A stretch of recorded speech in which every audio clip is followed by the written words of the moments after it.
It sound right, boy. What's going on, everybody? Thank you so much for tuning in to 4Fight Fans. This is our second episode, so thank you so much for tuning in. Make sure you like, subscribe, hit the bell notification button so that you know when we upload, and get down there, comment, make sure you guys get into the conversation. Also, follow us on Twitter. The link is down, the pop-up is up, and make sure you follow us on there. We're going to be live tweeting all the events and basically anything that happens in the MMA world. All right, so the plug is over. Let's get into it, guys. How you doing? Pretty good, pretty excited. Ready to get over this one. All right. All right, that's the spirit. All right, so let's get into this week's fight night. It was UFC Vegas 17? 17, yep. Super excited about this one, man. I've been anticipating this.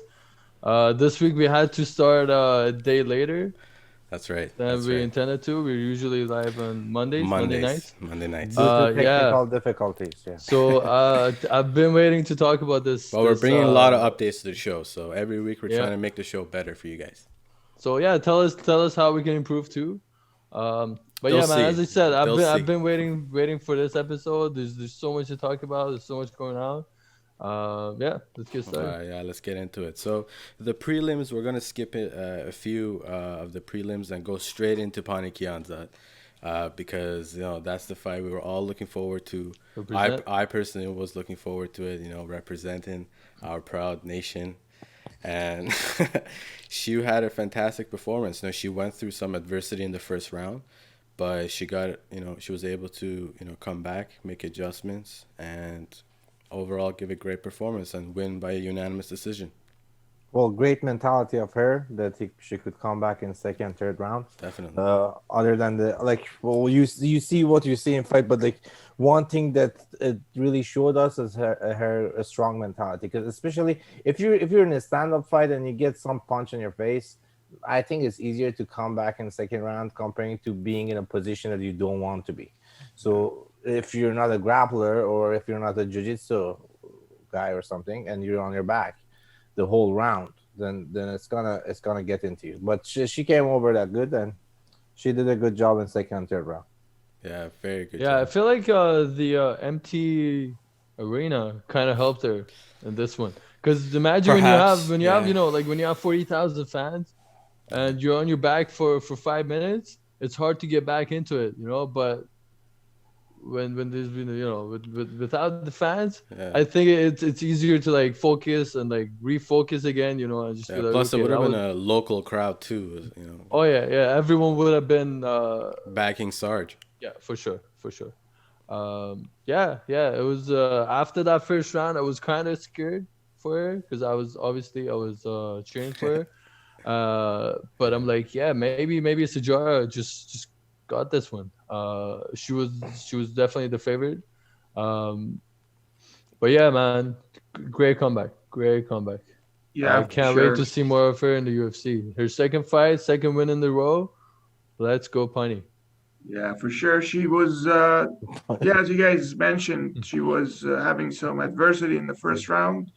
She made some good adjustments in the second and third round, and defended some takedowns. She was more active, even off her back. She was in the close guard. She was active, and she was hitting Eubanks, and she had, a better performance. I think it was pretty close, but hats off to her. She did a great job.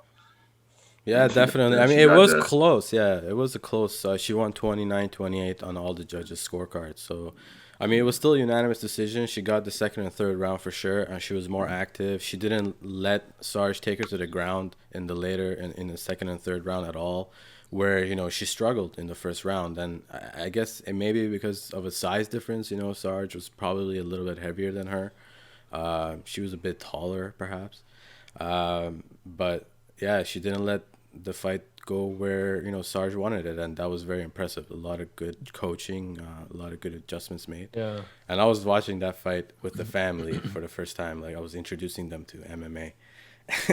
I thought I would introduce it with the Iranian women fighting. What was the first impression? Stand up.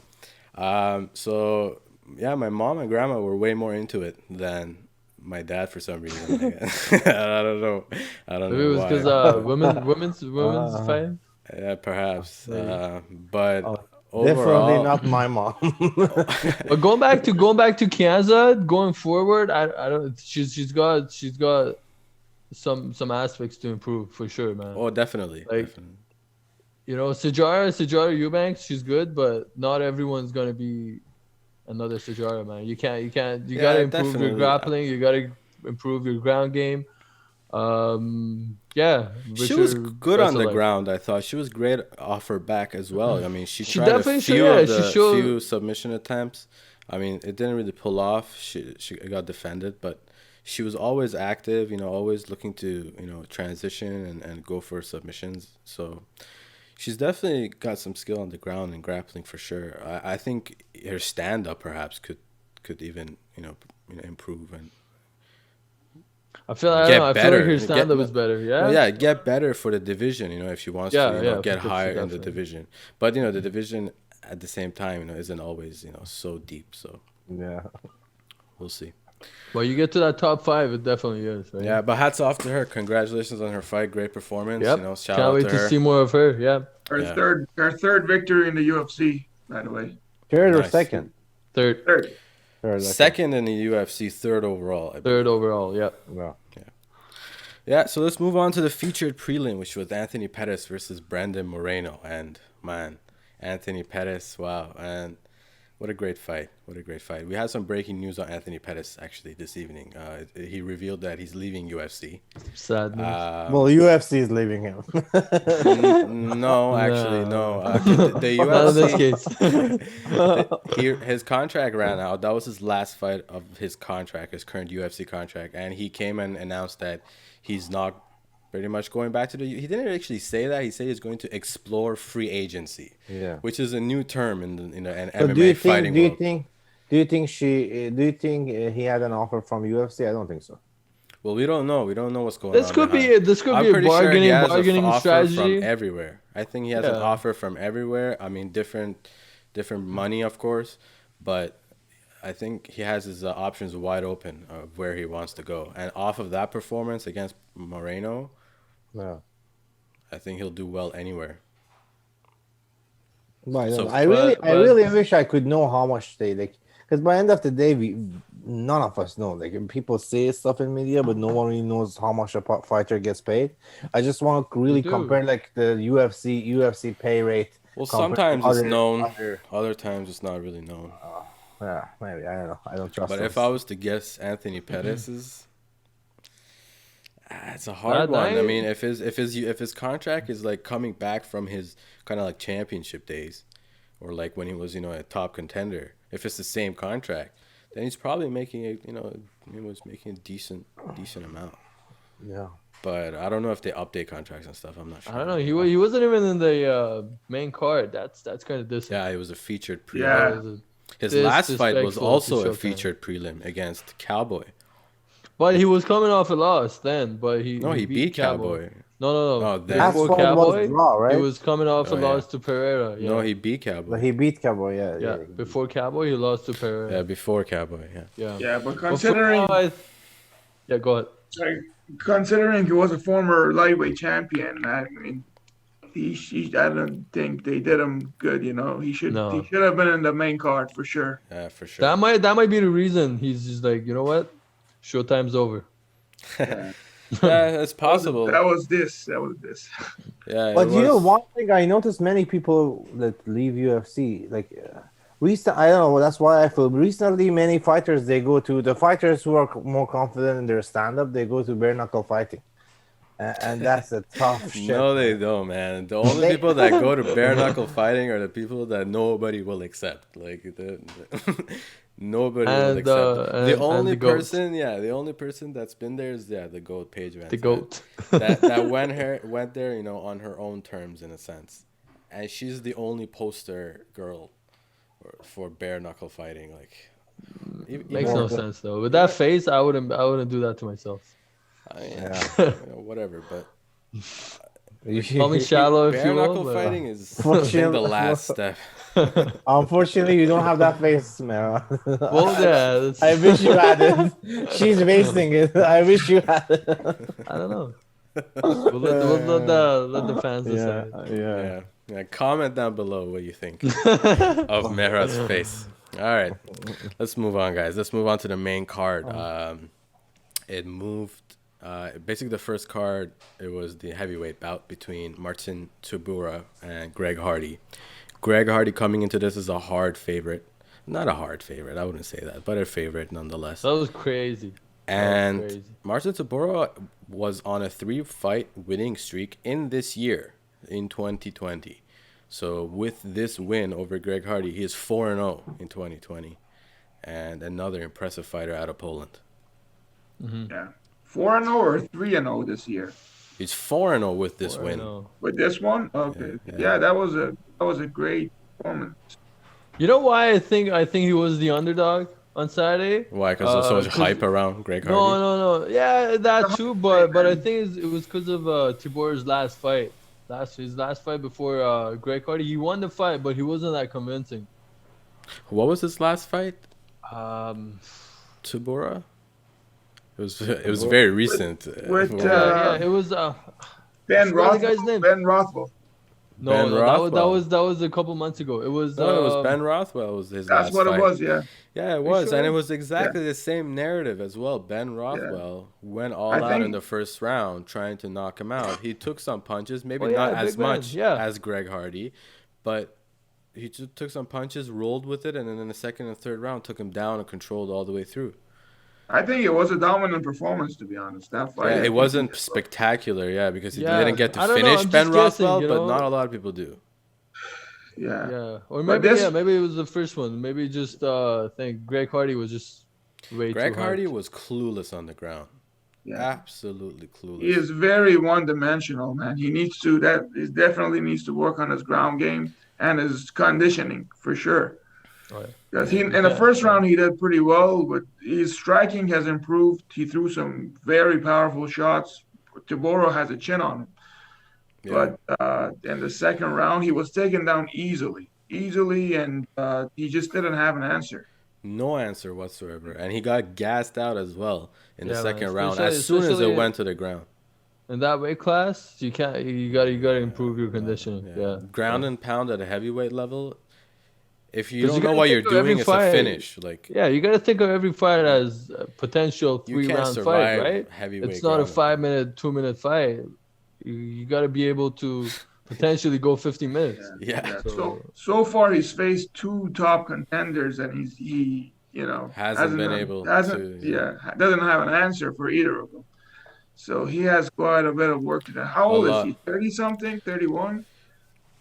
I'm not sure, but he's 30-something for sure. He's an ex-football player, if I'm not mistaken. He's an ex-football player, so he did have a professional probably career in football before he moved over to MMA. He's still got time. He's got some work to do. Yeah, but ground game, he needs some. Well, if your ground game is not 0 and you're 31-year-old, I don't know. Takedown defense. Takedown defense, something you can work on for sure. Yeah. Takedown defense and conditioning. Yeah, conditioning is also a big problem for him because he comes back. He comes from an asthma background, having asthma, and man, that's got to be tough. I don't know. If you're not, if you're not in Ngannou, if you're not finishing the first round, you're gonna have some problems. You gotta have something else in the locker. For sure. Yeah. For sure. All right, let's move on. So the next fight was between Rob Font and Marlon Moraes, as they say in Portugal. And Brazil, I should say. Portuguese. And this fight, I was personally really rooting for Moraes to, kind of have a comeback, after that performance against Sandhagen, where perhaps, I thought maybe he didn't get to show everything he had, or perhaps got caught with that kick, didn't see it coming with that orbital damage and all that stuff. But kind of the same narrative, kind of rushed in, didn't really have a great kind of striking defense. He tried to grapple with him, which I thought was a good idea, because Marlon Moraes is good on the ground. He has a great jiu-jitsu background, but he let go of that. Like, he fully let go of that. No, he had a couple takedowns, successful too. He took him down a couple times. But he was just throwing everything at him, man. Yeah, he was throwing everything at him, man. Just nonstop. Yeah. I don't know if that was his plan. It was not the smartest plan. He was too excited. Yeah, I don't know what he was doing because he got caught. Yeah. Oh yeah. And let me just drop this. I think that was we saw an angry Rob Font trying to make a statement. A few months back, Dana White had a conversation with Lil Wayne. I was watching because Lil Wayne and UFC, two of my favorite things. Okay. Yeah, so Dana was like so off the top. No, but I'm just saying, yeah, Dana White is like so next thing you notice, Lil Wayne wants to fight, I don't know, Conor McGregor, like that. No, he actually made a comment. He actually made a comment. Like, seriously, guys, everybody wants stop to fight with the Conor. bullshit. Let's stop with the bullshit. Man, hold on. Let him finish. Let him finish. Yeah, they were talking about Chito Vera actually, and what's next for him. This is after his crazy fight against Sugar Show. So they're talking about him and what's next for Chito Vera. I mean, we saw on Saturday, but back then we didn't know. So Dana White is like, so yeah, up next for him is someone like Rob Font, someone in the top 10. And immediately Lil Wayne goes, who? Rob who?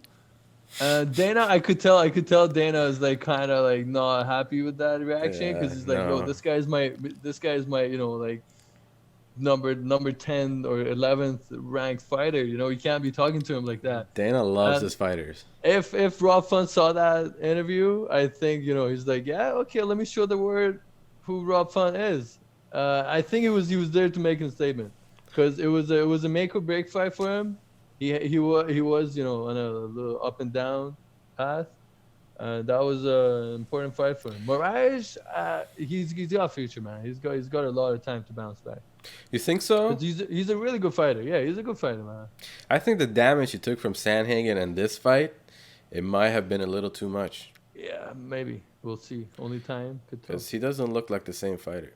Yeah, this time the ref gave him more time, I guess, and he could have. It was the same ref as Fight Island. Was it? Yeah, Mark Goddard. I think it was the same Mark ref. Goddard, right? He was reffing the Sandhagen fight, and at the end of the fight, after he called it, Moraes was complaining to Goddard where it was an early stoppage. You should have let me continue. Which, you know, Goddard was in all right to stop that fight for sure. Yeah. It was so a good it's like, stoppage. oh yeah, okay. So yeah, this fight around, you know, Mark Goddard's like, all right, buddy, I'm gonna give you the benefit of the doubt, give you a few more seconds. Probably shouldn't have. No. Yeah, took some extra damage, man. He took a lot of damage, and all that was. Sad to see, to be honest. Nothing, yeah. Sad to see. I love Marlon Moraes. I think he's great. He's awesome in the octagon, but that damage, I don't know. It's been a narrative recently about people not coming back from damage. So yeah, for sure. Let's move on, huh? Yeah. Let's move on. So the next fight was Michel Pereira versus Khaos Williams. And everybody expected fireworks for this fight and expected to be a finish, somebody getting out of there, but it wasn't the case. You know, both fighters fought a very technical fight. Michel Pereira came out very technical, didn't do all those flips and crazy kicks and everything that, you know, we're accustomed to seeing. But as a result, was a way more complete and kind of a good fighter, you know. Before you're always like, oh, he's liable to getting caught, and Khaos Williams will be the perfect person to catch him. But it wasn't the case, you know. Khaos had trouble getting in, you know, into the pocket. He wasn't able to get close to him as much, and yeah, Michel Pereira kind of picked him off a little from distance. Oh yeah, he touched him so many times. The jab was working for him all night, and I think Williams got caught in the mind games. before the fight started. You know, all that showmanship that you always talk about with Pereira. Yeah. He wasn't any of that on Saturday. He was all about that perfect plan, you know, and like executing that perfect plan, and it was such an organized fight for him. And he's always enjoyable, man. He's always fun to watch. Maybe this time not as much, you know, because we didn't see any of that crazy stuff from him. But nonetheless, it was a good fight. Really good fight. Man. Yeah, and I can't wait to see more of him. He's a great fighter. And Williams is more, I don't know. He's I don't want to say one-dimensional, but compared to Pereira, because he showed us the grappling too on the ground. You know, that fight, it wasn't all striking. On the ground, we saw his grappling a little bit, his takedown, and I thought Khaos Williams is a little bit one-dimensional. I would agree, but he does have that one killer power. So if that works, someone whose movement is as good as Michel Pereira, you know, that 1 pound is not going to do anything for you. You know, you're gonna need combos. You're gonna need a better plan. You're gonna need a strategy to like touch him, to get close to him, to close that gap. So you can't just rely on that power all the time. Yeah, for sure. Izzy and Costa, right? Yeah. Same thing. Yeah, but I like this new version of Michel Pereira. You know, as he's facing tougher contenders, he's taking it more seriously. He's not doing all those acrobatic moves. And if he wants to make it to the top, he's got to take it more serious. And what I saw on Saturday night, I was very impressed. I think he should keep it up and just do what he's doing now. And he won the fight. He even had a submission attempt that I thought he was gonna get that, to be honest. That choke from the back. And, it was kind of late in the fight, right? Yeah. Yeah, it was a little late. End of the round. A bit more time, maybe. Yeah, maybe. Yeah. Yeah, or the round. Yeah, I don't remember. But yeah, like at the end of the fight, I believe he got that like a crucial takedown, which I thought was kind of like it kind of won him the round in a sense, and kind of won him the fight in a sense. So I thought he mixed it up really well. Yeah, he gets takedowns very easily. I was very his past 2 fights, if you watch, he's very athletic. He's a big guy. He's big for that weight class. Really and he goes explosive on the takedown, right? Like if you notice, most of the time that he takes you down, it's kind of a middle of exchanging. So the fighters don't expect it. So. Yeah, he gets you all tired and distracted with all that striking and all the extra stuff that you're kind of like not even anticipating the takedown, and then there it is, bam. But to me, this fight, like, I'm not gonna say like it was a good fight. First of all, it was close. It wasn't that close, but it was close.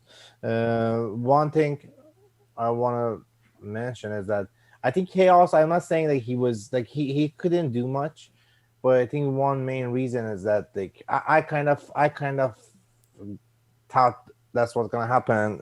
It happened because when you're fighting someone with a better reach, and your style is that one explosive punch, then it's difficult. Because the guy who has a better reach, he can come touch you with the jab. So that's why he uses jab good, right?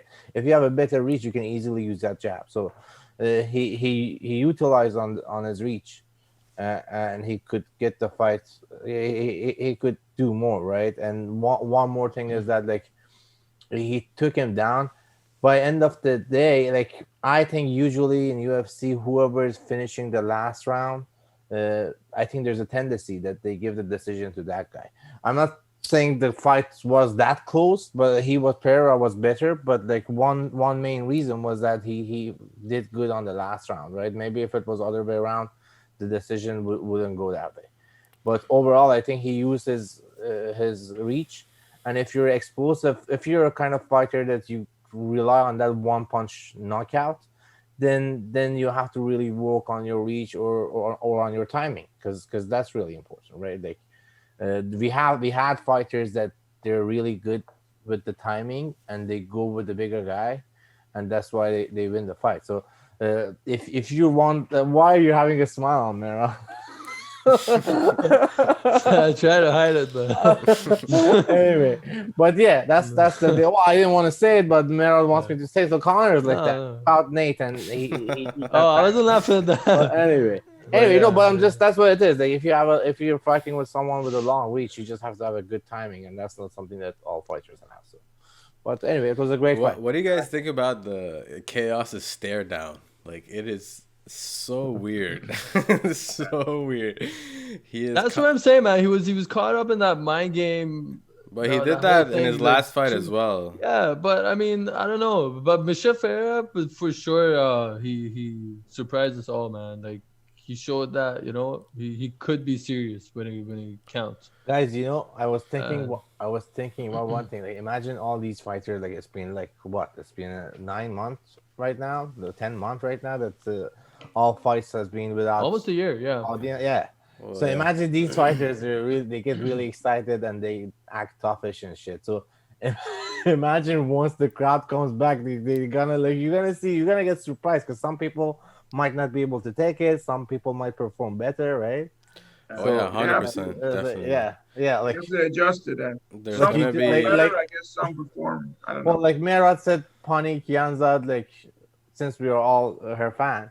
He said the audience not being there kind of helped her. So I'm wondering what if the audience comes back. Like yeah, for sure, man. Like for someone like Connor, that's nothing but extra help for you, right? Like when you walk out and like everyone's calling out your name, everyone's your fan. That's definitely. He might not have that this coming fight. But Dustin, yeah, I think he's still gonna be the favorite. It's still. I think the only person, favorite. I think the only fighter that is might have more fan than compared to Connor is Khabib. Like he's kind of took over. Yeah, in terms of numbers, he does. The Muslim world, it's like all or nothing. Yeah. Well, the thing is, one thing it is that the Connor, like we didn't see, he only fought once after that fight, and the fight was with Cerrone, but like. I don't think Connor is like old days anymore. Maybe he doesn't talk shit that much anymore. Like we'll see. Like Khabib said, he does. Make him humble, right? So we'll see the fight week. I think he's a bit humble. Anyway, we're going off topic, guys. Let's back to the fight. Let's get back to the fight. That's right. Yeah. Let's move on to the somehow co-main. we end up talking about Connor. I don't know how. Let's move on to the co-main event, which was Aldo versus Marlon. I loved Vera. Now, I love Marlon Chito Vera myself. He's an awesome fighter. And I truly believe that, one day he's going to be a champion. I think he has that mentality. He has that in him. But he got caught with the experience this time around. Yeah. And Aldo definitely. Yeah. And I really think like I wouldn't think that Aldo would like I don't think like I wouldn't think that what's that? I forgot. Aldo would go for submission and grappling and stuff like that. I was thinking that he's gonna do more striking, but maybe he surprised the other fighter too. I don't know, but I was surprised. Well, his coach told him to go take that third round any way you can, and he did, and this is exactly what he did. He used his experience to ride it.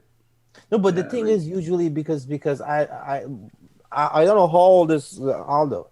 I think he's like 30. He's getting up there. He's definitely 30. Yeah. But the thing is, like on that age, going to grappling in the last round and finishing like that, that's a really good thing. Like that's one thing I didn't expect, right? But then again, if you consider how many 5-round fights Aldo has been there. That kind of really helped him in this fight. If you're a fighter that you've been in like, I don't know, 10 5-round fights, then when you get to a fight like this, you still feel confident. Like forget the energy and whatever you have, but you still feel confident. Yeah, and then when you feel confident, you get less tired. Like if in a fight you get a stress or something like that, it's gonna make you to breathe faster and your heartbeat goes fast, and you're gonna get exhausted faster, right? And I think as you said, his experience really helped him. Also, got to keep in mind that it was a way more important fight for Aldo than it was for Chito, right? No. Yeah, for sure. For Chito was You just said it important, too. yourself. You said Aldo is older, right? Yeah. So, and with the path that he's been down, he lost a few fights. That was a way more important fight for and him. the trend of old fighters recently, what's been happening. With everyone getting caught, you know, he fits like, the mold. I don't think Aldo would ever get caught. Like, because he's no, but because Why he's not? entertaining, man. He's entertaining, man, and it's not not like every fight. No, Yeah, but not if you every keep Yeah, losing, yeah. eventually you can get caught. yeah, but Especially by knockout or TKO.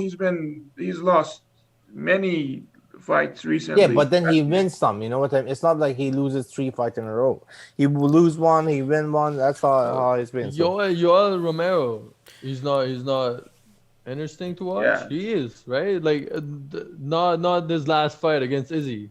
Ignore that. But his last 2 fights before that, but his last 2 fights before that, he fought who? Whitaker and Paulo Costa, 2 of the like biggest guys in the middleweight, right? And they were both really good fights. His fight with Paulo But he Costa, lost both of the fights. I think but I'm it's just saying, entertaining. Yeah, They still exactly. caught him.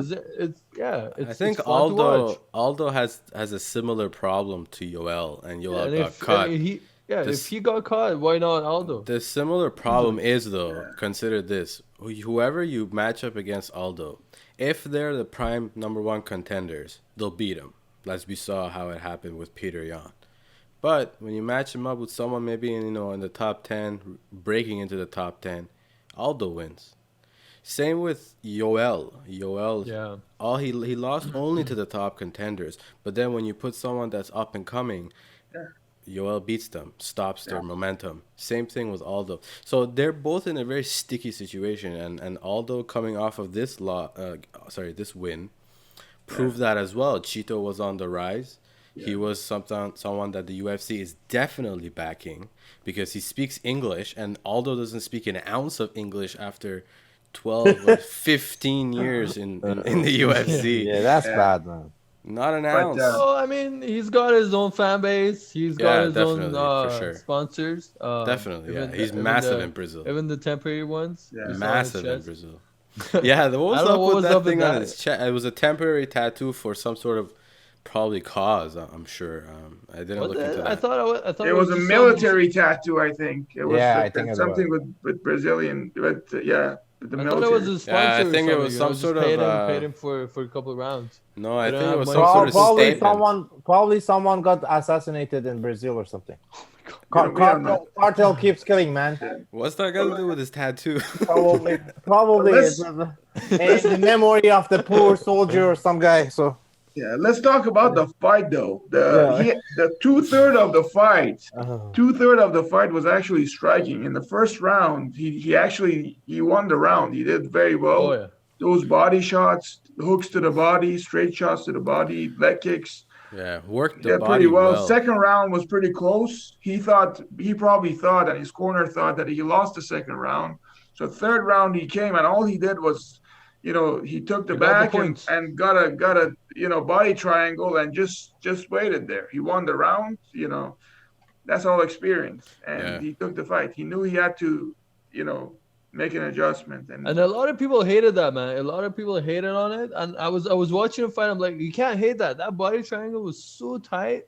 Yeah. Yeah. He got up and he was walking around. They clearly haven't seen Damian Maia fights. Right? Yeah. I mean, like, I get it. It's not the most fun way of fighting to watch, but I mean, you can't hate that, man. It's actually very fun. I think it's very fun. And did you guys notice right away he checked Chito's calf kick? Yeah. Those calf kicks that he landed on O'Malley. The first one, the very first one that Chito wanted to go for, Aldo checked it right away. And he didn't. I mean, he's got it, man. Like after what happened to Sugar Show, you got to be watching his clips like 100 times a day, waiting for that kick. And then right? Aldo was kicking, which was something really nice to see. His kicks were like Aldo's known for his kicks. About that. Yeah, exactly. Like he haven't. Well, he used to be soccer player, right? Really? Yeah, Aldo used to be soccer player. Makes sense. Well, everyone in Brazil, they're born a soccer player, and then they decide what they want to do later. Yeah, that's true. That's true. Was All a right. good Main fight. event. Yeah, main event time, man. Amazing. Wonderboy. I really What a loved it. great fight. I'm I love the sure they Wonderboy, got man. He's awesome. like fight of the night, 100%.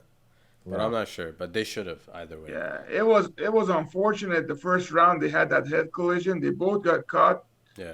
But man, they put on a show. They put on a performance. And Wonderboy at 37 or 38, he 37. looks sharper than the rest of these top contenders in welterweight. Oh yeah. I feel like he's probably one of the best strikers in that weight division. Well, one thing that was really amazing was that his striking was good and all that, but like he was keep from the beginning of the fight he keep moving on his toes, and I was like, okay, if he wants to keep fighting like that, maybe he's gonna gas out in the third round. But he was perfect. He was perfect. He doesn't That gas out, style of fighting. That style of fighting in the age because he's not that young, right? But that style of fighting that you keep being on your toes is really good.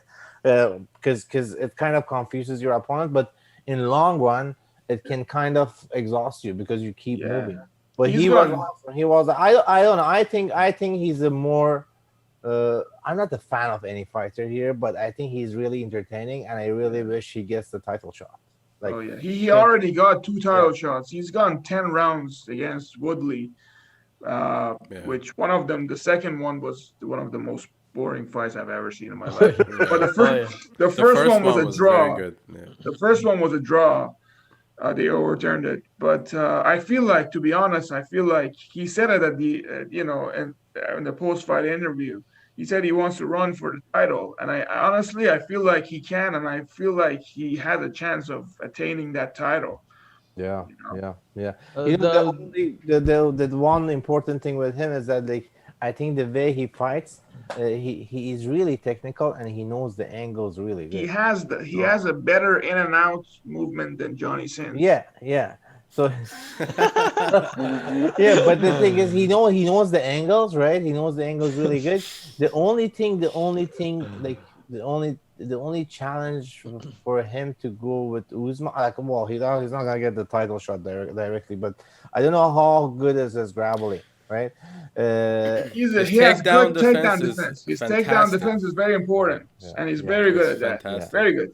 It's really good that the one thing I really like is that he really knows how to use his leg and how to kick. Some people, they have really good, some fighters, they have really good kick, but it's all leg kick.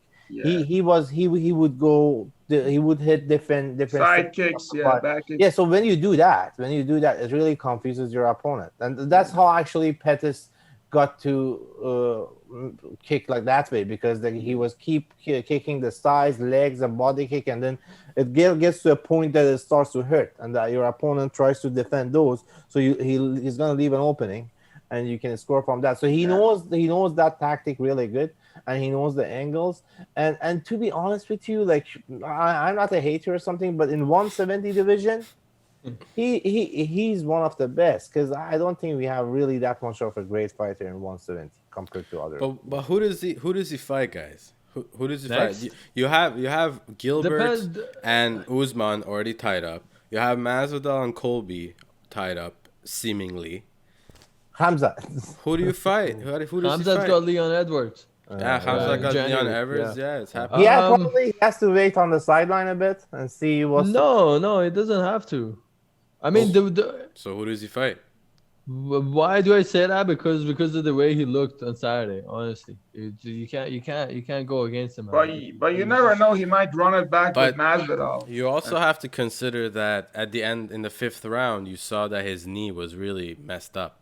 Yeah, he had this big bump on top of his knee, and that was the only thing that hindered his movement in the 5th round. In the 5th round, he wasn't able to. You don't know though. You don't know what's happening. You just can't just say that.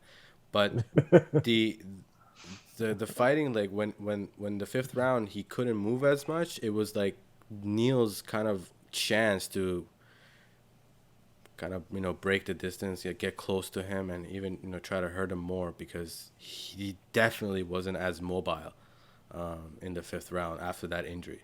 So you have to see how long it takes for that injury to heal, and hopefully it's not too bad of an injury, because he was on crutches after the fight. So, considering he needs his movement and everything, so I really hope it's not an injury. And he has a karate background, and that's why he really knows the angle. Black belt in karate. He has dozens of kickboxing wins. I think he's undefeated. He's undefeated in kickboxing. That's right. Yeah, man. On Saturday, he showed everyone that what Wonderboy is really all about. There's one thing I do need to mention though, is about Geoff Neal. Geoff Neal apparently had corona 2 months ago. Wow.